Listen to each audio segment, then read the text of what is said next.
श्रद्धयाग्निः समिध्यते श्रद्धया हूयते हविः श्रद्धां भगस्य मूर्धनि वचसा वेदयामसि।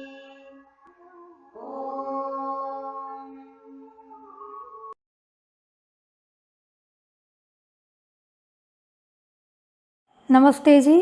ए ही संस्कृतम शिक्षे मही में आप सभी का हार्दिक स्वागत है। आशा करती हूँ आप सब कुशल होंगे, स्वस्थ होंगे। संस्कृत की आवृत्ति करते हुए, संस्कृत का व्यवहार में प्रयोग करते हुए संस्कृत का आनंद ले रहे होंगे। आइए नई कक्षा आरंभ करने से पहले पिछली कक्षा की हम आवृत्ति कर लेते हैं।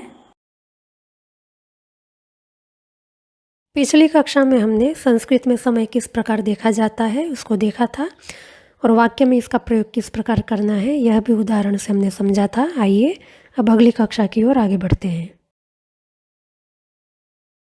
नया प्रत्यय आरंभ करने से पहले आइए अब तक जो हम प्रत्यय देख चुके हैं उसकी आवृत्ति कर लेते हैं।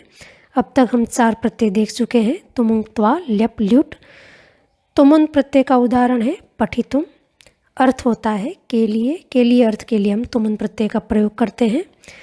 पुल्लिंग, स्त्रीलिंग, नपुंसकलिंग में इसके रूप नहीं चलते हैं क्योंकि तुमुन प्रत्ययांत शब्द अव्यय होते हैं।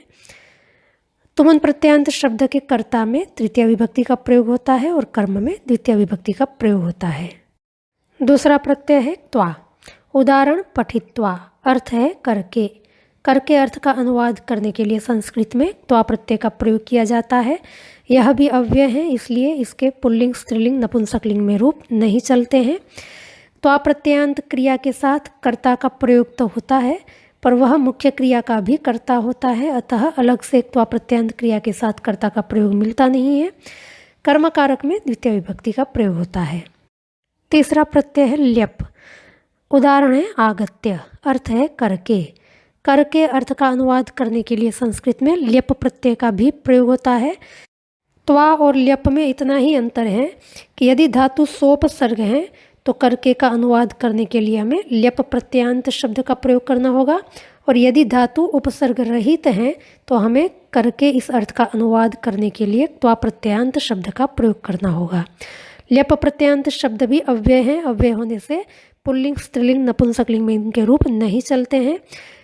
त्वा के समान ल्यप में भी कोई स्वतंत्र कर्ता नहीं होता है, मुख्य क्रिया का ही कर्ता होता है, इसलिए उसमें प्रथमा स्वतः आ जाती है और कर्म कारक में द्वितीय विभक्ति का प्रयोग होता है।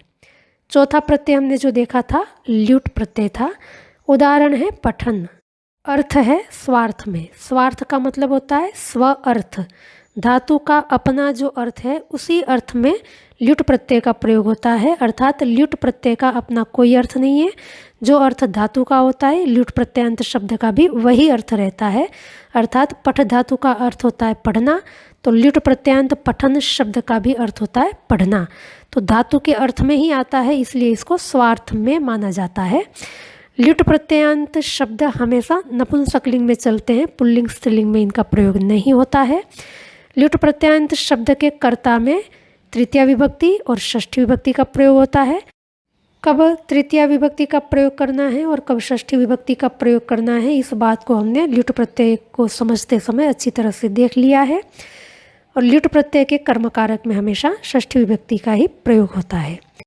आइए आज नया प्रत्यय देखते हैं तवतु प्रत्यय। अब तक हमने देखा है भूतकाल की क्रिया का अनुवाद करने के लिए लंग लकार का प्रयोग किया जाता है, ठीक ऐसे ही भूतकाल की क्रिया का अनुवाद करने के लिए तवतु प्रत्यय का भी प्रयोग किया जाता है। कैसे करना है आइए देखते हैं। धातु के अंत में तवत लगाकर तवतु प्रत्ययांत शब्द बनाए जाते हैं। तवतु प्रत्ययांत क्रिया के कर्ता में प्रथमा विभक्ति का प्रयोग होता है और कर्म में द्वितीय विभक्ति का प्रयोग किया जाता है। तवतु प्रत्ययांत क्रिया शब्द तीनों लिंगों में चलते हैं, पुल्लिंग, स्त्रीलिंग, नपुंसकलिंग। अब कब किस लिंग का प्रयोग करना है इसका निर्धारण करने के लिए हमें तवतु प्रत्ययांत क्रिया के कर्ता को देखना चाहिए। तवतु प्रत्ययांत क्रिया के कर्ता में जो लिंग विभक्ति वचन होते हैं वही लिंग विभक्ति वचन तवतु प्रत्ययांत क्रिया के भी होते हैं, अर्थात यदि कर्ता पुल्लिंग में है तो क्रिया पुल्लिंग की होगी, कर्ता स्त्रीलिंग में है तो तवतु प्रत्ययांत क्रिया स्त्रीलिंग में प्रयोग की जाएगी और यदि कर्ता नपुंसकलिंग है तो तवतु प्रत्ययान्त क्रिया नपुंसकलिंग की प्रयोग की जाएगी। तवतु प्रत्ययान्त क्रिया शब्द बनाने के लिए धातु के अंत में तवत लगाना होता है। अब तवत लगाएंगे तो स्वाभाविक है शब्द तकारांत होगा, अतः यदि कर्ता पुल्लिंग में होगा तो तवतु प्रत्ययान्त क्रिया के रूप तकारांत पुल्लिंग शब्द भवत के अनुसार चलेंगे। यदि कर्ता स्त्रीलिंग है तो तवतु प्रत्ययान्त क्रिया के अंत में दीर्घ इकार जोड़कर इसके रूप नदी के समान चलाए जाएंगे। और यदि कर्ता नपुंसकलिंग है तो तवतु प्रत्ययान्त क्रिया के रूप तकारांत नपुंसकलिंग शब्द जगत के समान चलेंगे। आप चिंता न करें, अभी हम वाक्य से उदाहरण से इसको समझेंगे, अच्छी तरह से समझ में आ जाएगा। बहुत ही सरल है, कोई कठिन नहीं है। सूचना के तौर पर एक बात बताना चाहती हूँ कि अब तक हम 4 प्रत्यय देख चुके हैं, तुमुन, त्वा, ल्यप, ल्युट। अभी हम 5वां प्रत्यय देख रहे हैं तवतु, और आगे भी कुछ और प्रत्यय देखेंगे। इन सब प्रत्ययों में समानता क्या है? ये सारे ही प्रत्यय धातु के बाद प्रयोग किए जाते हैं। तो संस्कृत में धातु के बाद प्रयोग किए जाने वाले जितने भी प्रत्यय हैं और इन प्रत्ययों से बनने वाले जितने भी शब्द हैं उनको हम नाम क्रिया कह सकते हैं। नाम क्रिया अर्थात ये नाम अर्थात प्रातिपदिक के समान भी व्यवहार करते हैं और क्रिया के समान भी व्यवहार करते हैं। नाम के समान व्यवहार करने का मतलब है कि जिस प्रकार प्रातिपदिक किसी न किसी लिंग विभक्ति वचन में प्रयोग किए जाते हैं, ऐसे ये शब्द भी किसी न किसी लिंग विभक्ति वचन में प्रयोग किए जाते हैं, इसलिए ये नाम के समान व्यवहार करते हैं, ऐसा कहा जाता है। और तुमुन, त्वा, ल्यप जैसे कुछ प्रत्ययान्त शब्द ऐसे हैं जिनके लिंग विभक्ति वचन नहीं होते हैं, क्योंकि वो अव्यय होते हैं, तो अव्यय भी नाम के अंतर्गत ही माने जाते हैं, इसलिए इनको नाम कहते हैं। और क्रिया इसलिए कहते हैं जिसके साथ कारक का प्रयोग किया जाए वो क्रियाएं कहलाती हैं। तो आप देखेंगे यहाँ पर भी कर्ता कर्म आदि कारकों का प्रयोग देखा जाता है इनके साथ, इसलिए ये क्रिया के समान भी व्यवहार करते हैं। तो नाम के समान भी व्यवहार है, क्रिया के समान भी इनका व्यवहार है, इसलिए इनको नाम क्रियाएं कहते हैं। संस्कृत व्याकरण में इनको कृदंत कहा जाता है। कृदंत में आप देखें 2 शब्द हैं, कृत अंत। कृत अंत दोनों मिलकर के बनता है कृदंत। कृत जिसके अंत में है ऐसे शब्दों को कृदंत कहेंगे। तो तुमुन आदि जो प्रत्यय हैं उनकी संस्कृत व्याकरण में कृत संज्ञा की हुई है। कृत संज्ञक ये प्रत्यय धातु के अंत में आते हैं, इसलिए इनको कृदंत भी कह देते हैं। यदि आपको ये बातें समझ में नहीं आती तो चिंता करने की कोई आवश्यकता नहीं है। संस्कृत भाषा सीखने में इसका कोई दुष्प्रभाव आपके ऊपर नहीं पड़ेगा, पर यदि आपको समझ में आता है तो इसको अवश्य याद रखें, क्योंकि संस्कृत भाषा हम सीख रहे हैं तो इस सूचना का हमारे पास होना एक अच्छी बात है। आइए अब देखते हैं तवतु प्रत्ययान्त शब्द कैसे बनाए जाते हैं। अभी हमने देखा था तवतु प्रत्ययान्त क्रिया का प्रयोग भूतकाल की क्रिया का अनुवाद करने के लिए किया जाता है। उदाहरण के रूप में हमारे सामने भूतकाल की क्रिया है पढ़ा। पढ़ा का अनुवाद करने के लिए हमें पठ धातु का प्रयोग करना है। अब पठ के पीछे तवतु प्रत्यय जोड़ना है। हमने देखा था तवतु प्रत्यय का तवत शब्द जोड़ा जाता है क्रिया के पीछे, तो पठ तवत दोनों मिलकर के रूप बन जाता है पठितवत। ऐसे ही दूसरी भूतकाल की क्रिया है लिखा। लिखा इसका अनुवाद करने के लिए हम लिख धातु का प्रयोग करेंगे, पीछे तवत जोड़ करके शब्द रूप बनाएंगे लिखितवत।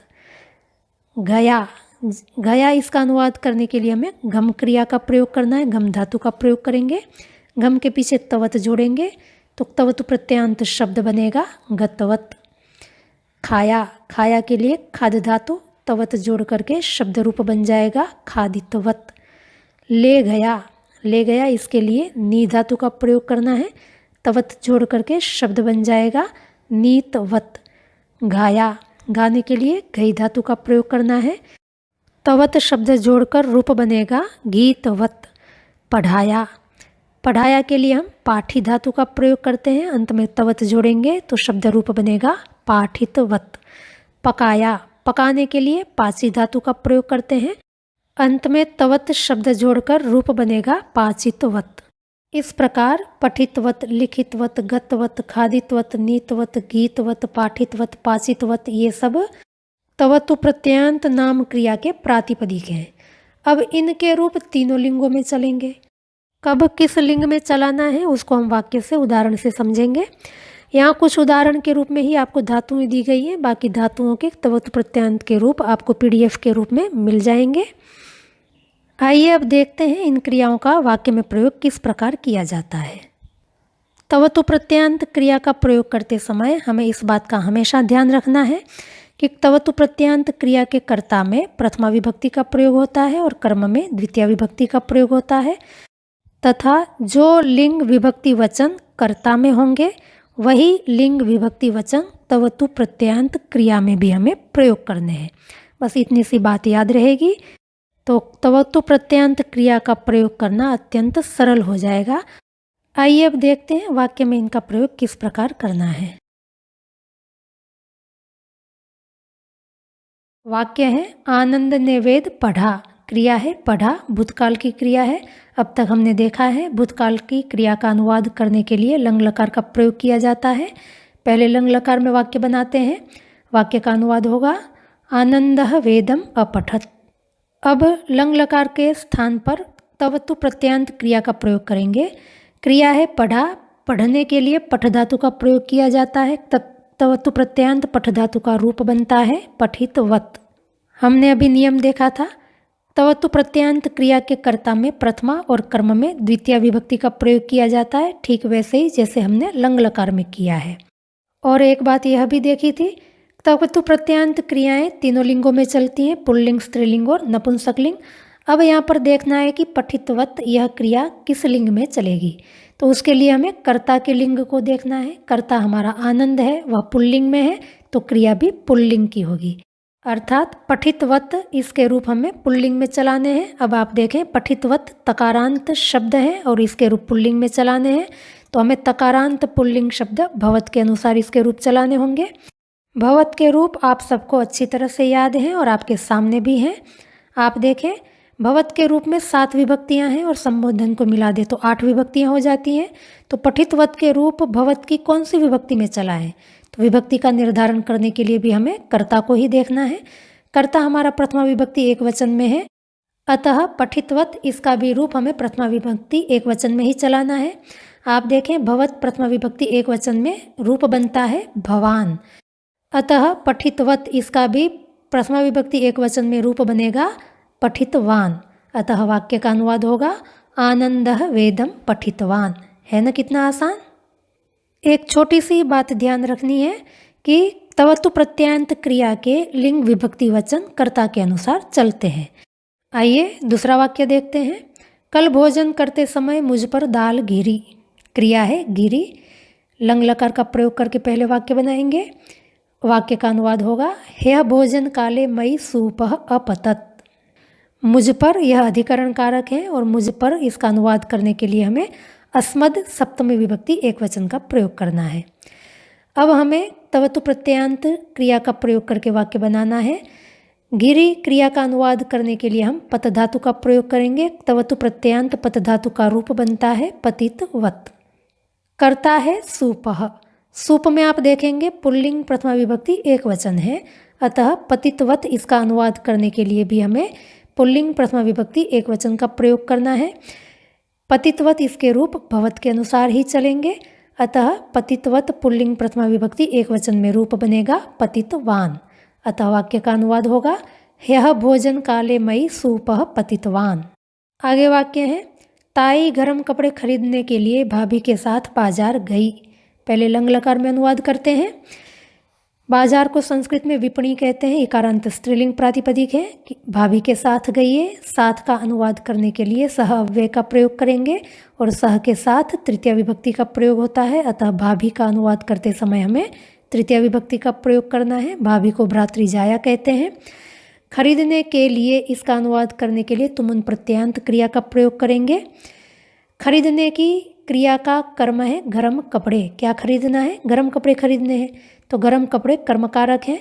गर्म कपड़ों को संस्कृत में उष्ण वस्त्र कहते हैं, अकारांत नपुंसकलिंग प्रातिपदिक है और बहुत सारे होने से हमें बहुवचन की क्रिया का प्रयोग करना है। ताई को संस्कृत में ज्येष्ठम्बा कहते हैं, तो वाक्य का अनुवाद होगा ज्येष्ठम्बा उष्ण वस्त्राणि क्रेतुं भ्रातृजायया सह विपणिम् अगच्छत्। अब इसी वाक्य का अनुवाद करने के लिए हम तवतु प्रत्यांत क्रिया का प्रयोग करेंगे। क्रिया है गई। गई का अनुवाद करने के लिए हमें घम धातु तवतु प्रत्यांत शब्द का प्रयोग करना है। घम तवतु प्रत्यांत क्रिया बनती है गतवत। अब गतवत के लिंग विभक्ति वचन कर्ता के अनुसार होंगे। कर्ता हमारा यहाँ पर है ज्येष्ठम्बा, जिसमें लिंग विभक्ति वचन है स्त्रीलिंग प्रथमा विभक्ति एक वचन। अतः गतवत इस क्रिया में भी लिंग विभक्ति वचन होंगे स्त्रीलिंग प्रथमा विभक्ति एक वचन। हमने देखा था कि तवतु प्रत्यांत क्रियाओं को स्त्रीलिंग में चलाना हो तो अंत में दीर्घ इकार जोड़ करके रूप बनाने हैं और नदी के अनुसार उसके रूप चलाने हैं। तो यहाँ पर भी गतवत के अंत में दीर्घ इकार जोड़ देंगे तो प्रातिपदिक बन जाएगा गतवती। अब इस गतवती के रूप नदी के अनुसार चलेंगे। तो गतवती स्त्रीलिंग प्रथमा विभक्ति एक वचन में रूप बनता है गतवती। अतः वाक्य का अनुवाद होगा ज्येष्ठम्बा उष्ण वस्त्राणि क्रेतुम भ्रातृजायया सह विपणीम गतवती। आप यहाँ पर देख सकते हैं ज्येष्ठम्बा और उष्ण वस्त्राणि, यहाँ पर अम्बा में अंतिम वर्ण आकार है और उष्ण वस्त्राणि प्रथम वर्ण उकार है। दोनों के बीच में गुण संधि हो सकती है, पर यहाँ हमने नहीं की है।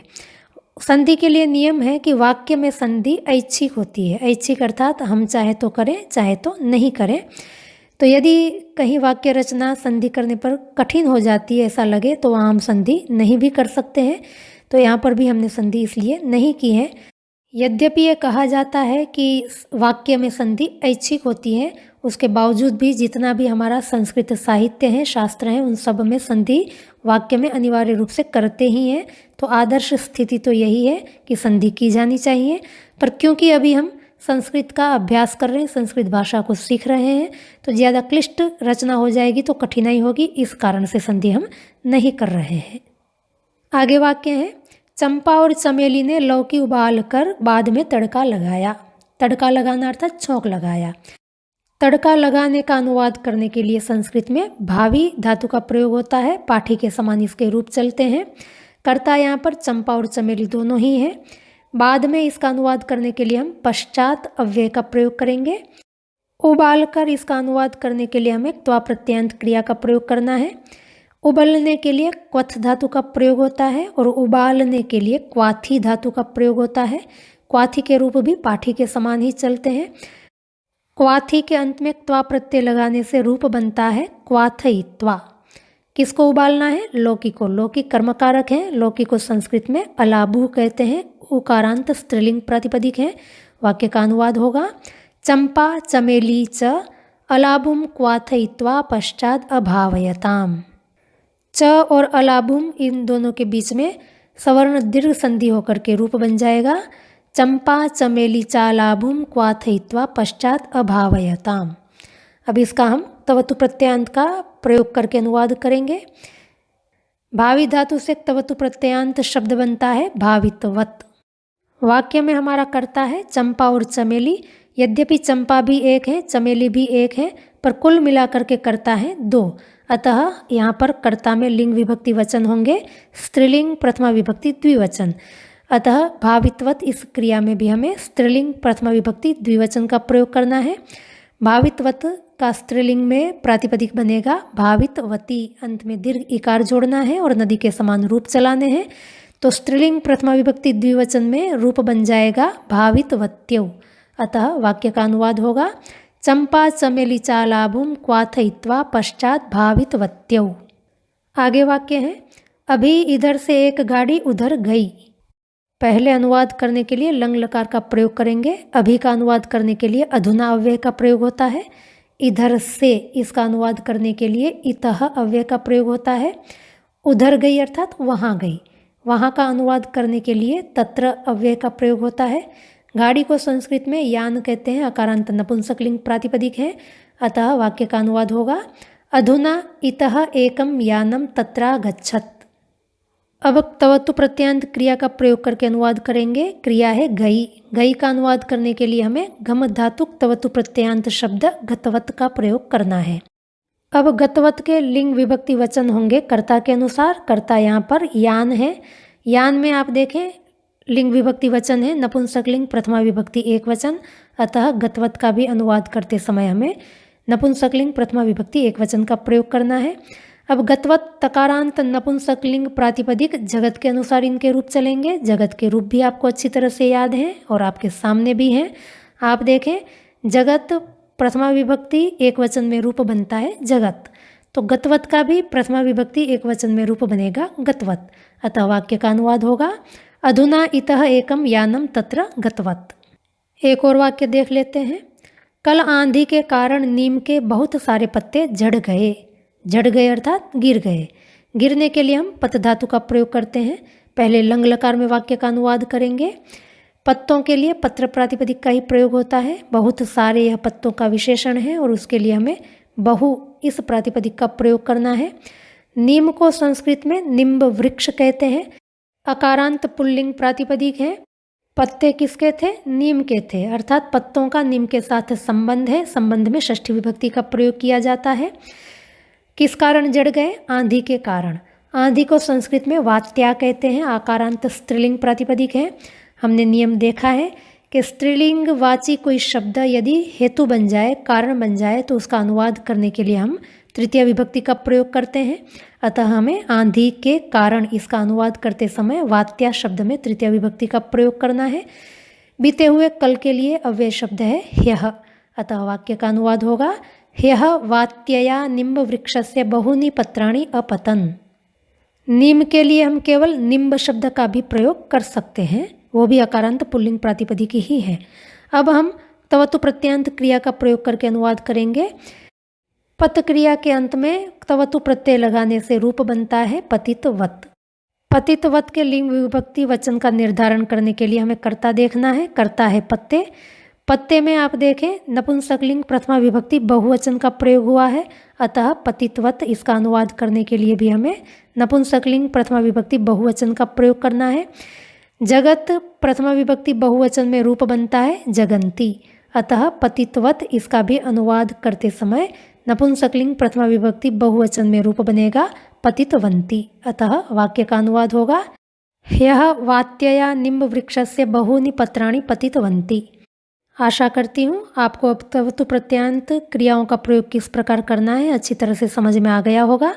यद्यपि नया है इसलिए थोड़ा कठिन लगेगा, पर जैसे जैसे आप अभ्यास करते जाएंगे आपके लिए बहुत सहज हो जाएगा और आप लंग लकार की जगह पर इसका प्रयोग ज़्यादा करने लग जाएंगे।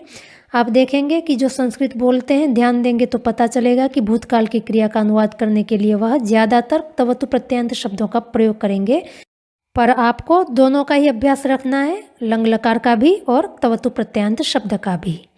आइए एक बार संक्षेप में तवतु प्रत्यय को समझ लेते हैं। उदाहरण है पठितवत। अर्थ होता है भूतकाल, अर्थात भूतकाल का अनुवाद करने के लिए हम तवतु प्रत्यय का प्रयोग करते हैं। इनके रूप तीनों लिंगों में चलेंगे, पुल्लिंग, स्त्रीलिंग, नपुंसकलिंग।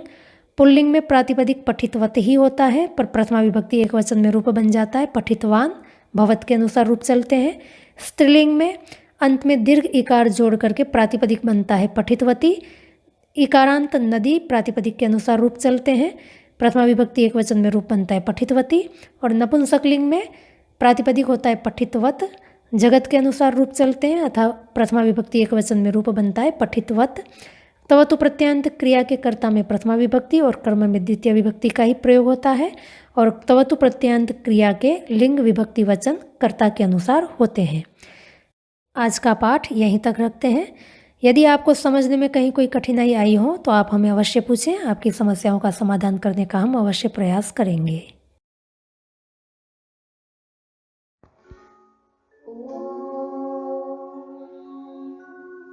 श्रद्धां प्रातर्हवामहे श्रद्धां मध्यं दिनं परि श्रद्धां सूर्यस्य निमृचे श्रद्धे श्रद्धापये